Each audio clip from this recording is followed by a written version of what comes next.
ভক্ত অনুরোধে আমাদের এখনকার বিষয় যে লীলা আমরা আস্বাদন করব সেটি হল ভক্ত ভগবানের মধুর মিলন। তো যে ভক্তের কথা আমরা শ্রবণ করব সেই ভক্তটি হল, আগে একবার দেখি নবদ্বীপে কে কে গেছেন, হাত তুলে দেখা।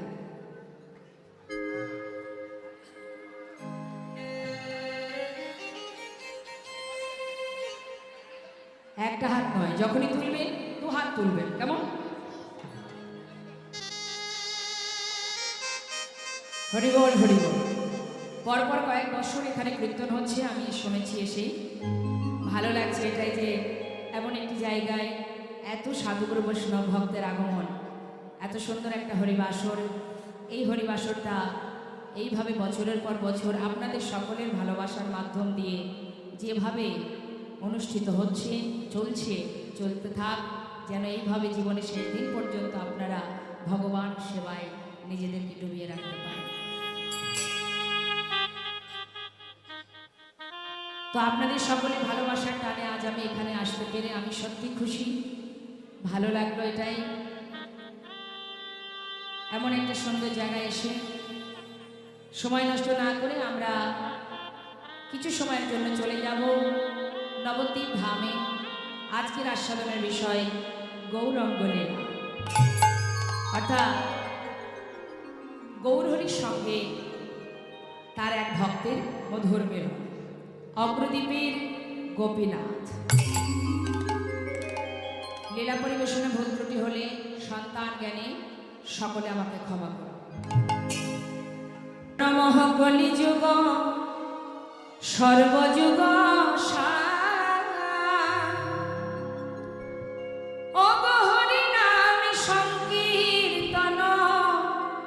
যাহাতে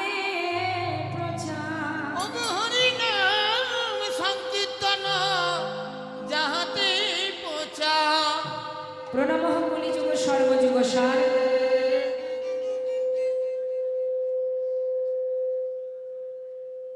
হরিনাম সংকীর্তন যাহাতে প্রচার। সত্য ত্রেতা দাপর কলি চারটে যুগ। তোমা এই চার যুগের মধ্যে শ্রেষ্ঠ হলো এই কলিযুগ। যদি বলেন কেন, আরো তো তিনটে যুগ আছে, তাদেরকে শ্রেষ্ঠ না বলে শুধুমাত্র কলিকে শ্রেষ্ঠ বললেন। এর কারণটা যে কলির প্রতিটা মুহূর্ত আমরা দোষ দিই। কি দোষ? ঘরের ছেলে মেয়েরা কোনো ভুল করলে আমরা বলি এটা কলিযুগ, বলেই ছেলে মেয়েদের এমন অবস্থা। কলির ছেলে সেই জন্য এমন অবস্থা, এটা কলিযুগ তাই এমন অবস্থা। অর্থাৎ সব কিছুতেই কলির দোষ, কথায় কথায় কলির দোষ। তা যে কলির এত দোষ, সেই কলিকে প্রণাম করছেন মহাজনগণ। কেন প্রণাম করছেন? কি আছে কলিতে? কি মাহাত্ম্য কলির? কি এমন ভালো গুণ আছে তার, যার কারণে মহাজন বৈষ্ণবগণ কলিকে প্রণাম জানাচ্ছেন? শাস্ত্রে বললেন যেটা কলির মাহাত্ম্য আছে সেটা অন্য কোনো যুগের ছিল না। সেটা কি না? হরিনাম সংকীর্তন যাহাতে প্রচার। এই যে মধুমাখা হরিনাম, যেটা অন্য কোনো যুগে প্রচার হয়, যেটা দেশ বিদেশে ছড়িয়ে পড়েছে, তার একটা নির্দিষ্ট কোনো জায়গা নেই বাবা। মনে করুন দাপর যুগে যে ধর্ম প্রচার হয়েছে মা, তার একটা নির্দিষ্ট জায়গা আছে। যেমন শুধু বৃন্দাবনের মধ্যেই ধর্ম প্রচার হয়েছে, কিন্তু কলিতে যে ধর্ম প্রচার হয়েছে তার কিন্তু একটা নির্দিষ্ট জায়গায় বাধা নেই। পৃথিবীতে যত আছে নগর আদি গ্রাম, সর্বত্র প্রচারিবে মোর হরিনাম। অর্থাৎ এই যে মধুমাখা হরিনাম,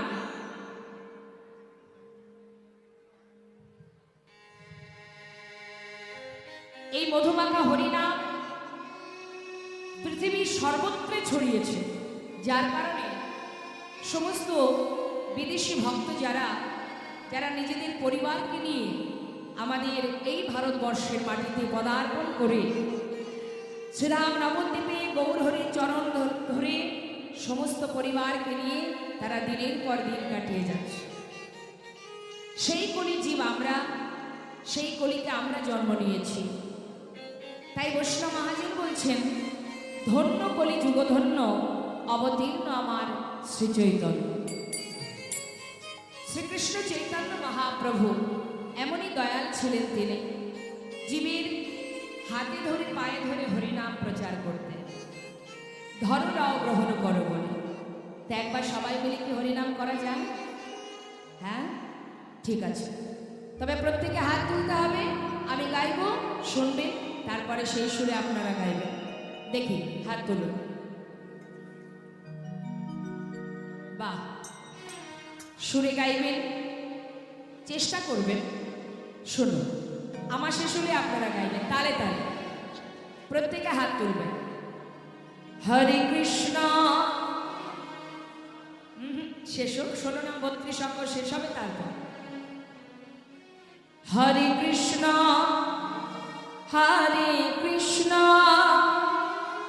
কৃষ্ণ কৃষ্ণ হরে হরে, হরে রাম হরে রাম, রাম রাম হরে হরে। বলুন, হরে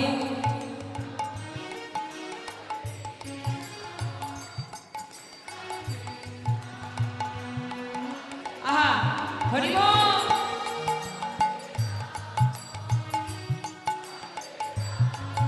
বাবা হাতে তালি দিয়ে হরে কৃষ্ণ হরে কৃষ্ণ কৃষ্ণ কৃষ্ণ হরে হরে, হরে রাম হরে রাম, রাম রাম হরে হরে। হরে কৃষ্ণ হরে কৃষ্ণ কৃষ্ণ কৃষ্ণ হরে হরে, হরে রাম হরে রাম, রাম রাম হরে হরে, হরে কৃষ্ণ হরে কৃষ্ণ কৃষ্ণ কৃষ্ণ হরে হরে। বাবা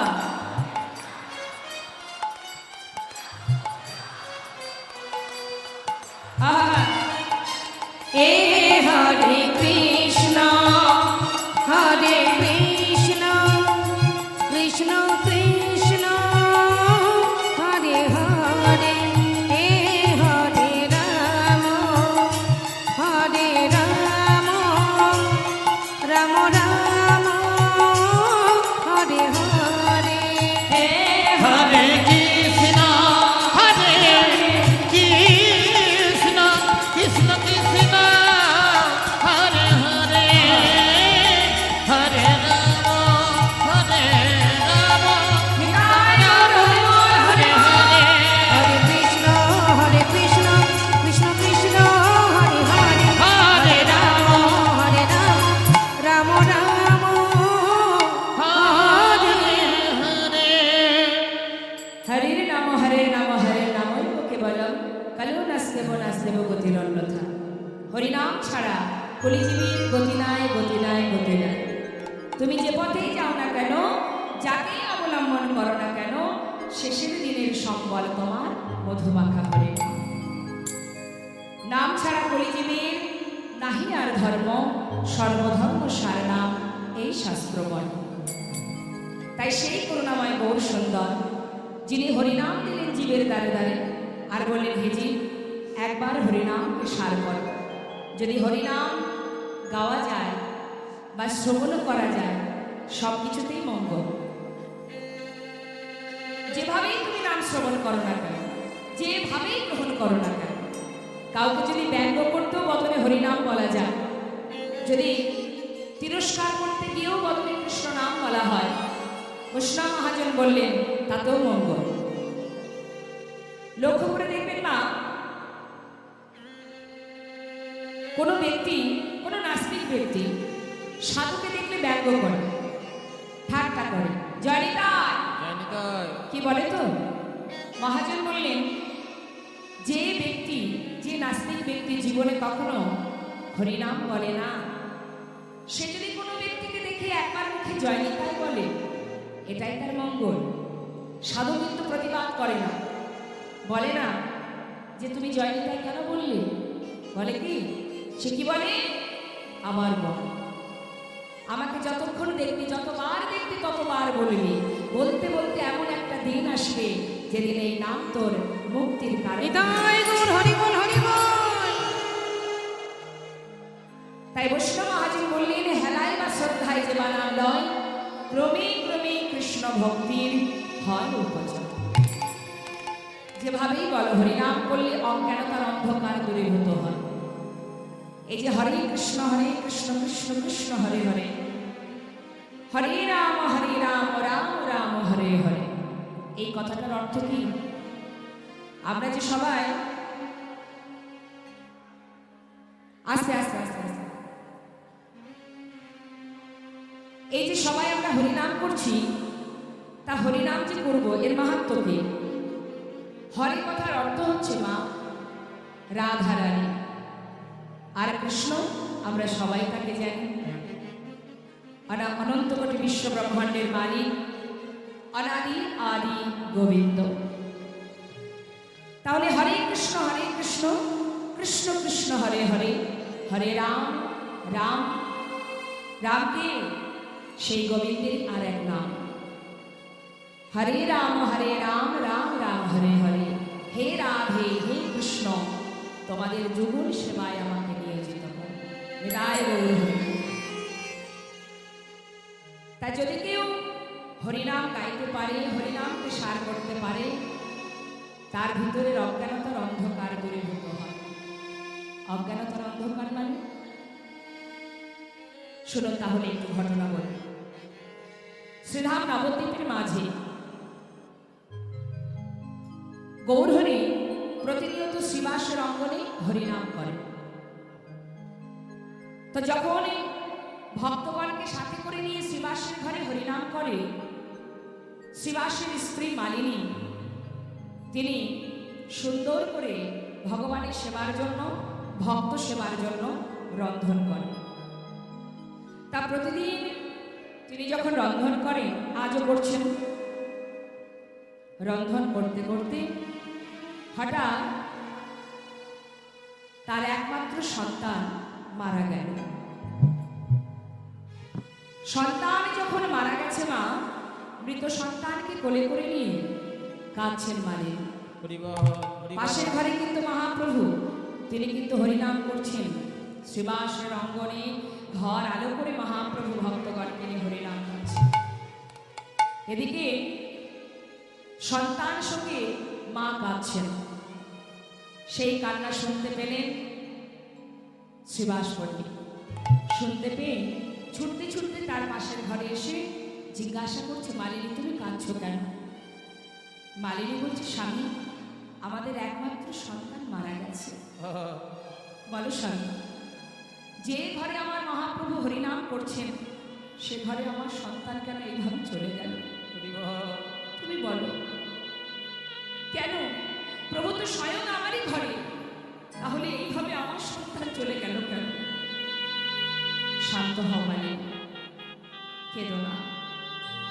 মালিনী, যার হাতে যতটুকু সময় আছে সে তো সেইটুকু সময় থাকবে, কাউকে ধরে রাখার ক্ষমতা আমাদের নেই। তাই মালিনী, যে চলে গেছে তার জন্য কেঁদো না। স্বামী, তুমি কি বলছো? একমাত্র সন্তান মারা গেছে আর তুমি বলছো? হ্যাঁ মালিনী, আমি তোমাকে নিষেধ করছি, তুমি কেঁদো না। দেখো পাশের ঘরে আমার মহাপ্রভু ভক্তগণকে নিয়ে হরিনাম করছে, তার যদি হরিনামের বিঘ্ন ঘটে যায় আমি কিন্তু সইতে পারবো না। মাগো সন্তান চলে গেছে তাতে কিন্তু কোনো দুঃখ নেই। দুঃখ কোথায়? যাতে মহাপ্রভুর হরিনামের বিঘ্ন না ঘটে। এটাই তো ভক্তের প্রমাণ। মালিনী কিন্তু স্বামীর কথা উপেক্ষা করতে পারছে না। স্বামী বারবার বলছে দেখে সন্তানকে কোলে করে নিয়ে পাশের ঘরে বসে বসে ফুপিয়ে ফুপিয়ে কাঁদছে। আর এদিকে শ্রীবাস পণ্ডিত দেখছে তাই তো আমি অনেকক্ষণ চলে এসেছি, প্রভু যদি দেখে আমি নেই, পাছে যদি আবার এই ঘরে এসে দেখে, তাহলে প্রভুর হরিনামের বিঘ্ন ঘটে যাবে। বিলম্ব না করে মালিনীকে সান্ত্বনা দিয়ে সেই ঘরে গিয়ে দাঁড়াবে। সেই ঘরে গিয়ে দেখছেন গৌরহরি ভক্তদের নিয়ে হরিনাম করছে। সেখানে গিয়ে শ্রীবাস পণ্ডিত দেরি না করে তার সঙ্গে হরিনামে মত্ত হয়েছে। কিন্তু বাবা হরিনাম করছে বটে, নাম করতে করতে হঠাৎ গৌরহরি বলে উঠলেন, শ্রীবাস, তোমার ঘরে আজ আমি হরিনাম করছি ঠিকই, কিন্তু জানি না আজ আমি হরিনাম করে কোনো আনন্দ পাচ্ছি না। কেন বলতে পারো? দয়াময়, কি হয়েছে তোমার? কেন তুমি আনন্দ পাচ্ছ না? জানি না শ্রীবাস, আজ আমি কোনো আনন্দই পাচ্ছি না। একটা কথা জিজ্ঞাসা করব, বলো প্রভু। শ্রীবাস, তোমার ঘরে কি কোনো অমঙ্গল ঘটেছে? অমঙ্গল? এ তুমি কি বলছো প্রভু? আমার ঘরে অমঙ্গল হবে কেন? আমার ঘরে কোনো অমঙ্গল হয়নি। মহাপ্রভু তো সবই জানে মা, কিন্তু তথাপিও প্রভু জিজ্ঞাসা করছে, দেখি কি বলে শ্রীবাস। শ্রীবাস পণ্ডিত বলছে, প্রভু আমার ঘরে কোনো অমঙ্গল হয়নি। তুমি আনন্দ করো দয়াময়, তুমি হরিনাম করো। পাশে এক ভক্ত বলছে, ও দয়াময়, শ্রীবাসের একমাত্র পুত্র একটু আগে মারা গেছে।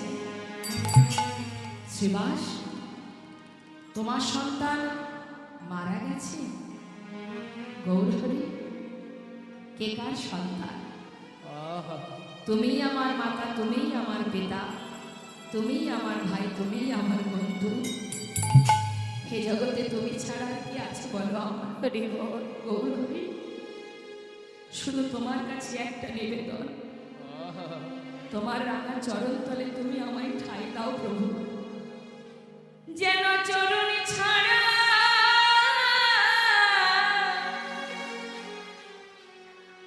আমায় করো না গো। যেন চরণ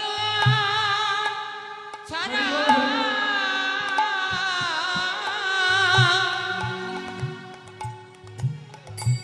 আমায় করো না গো। যেন চরণ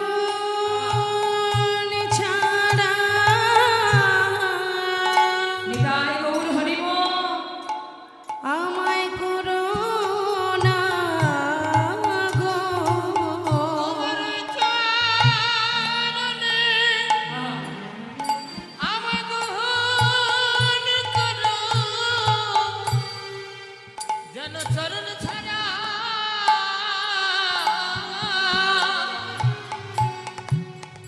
আমায় করো না গো। ওই চরণে আমায় গ্রহণ করো। নিতাই গৌর হরি বল, হরি বল।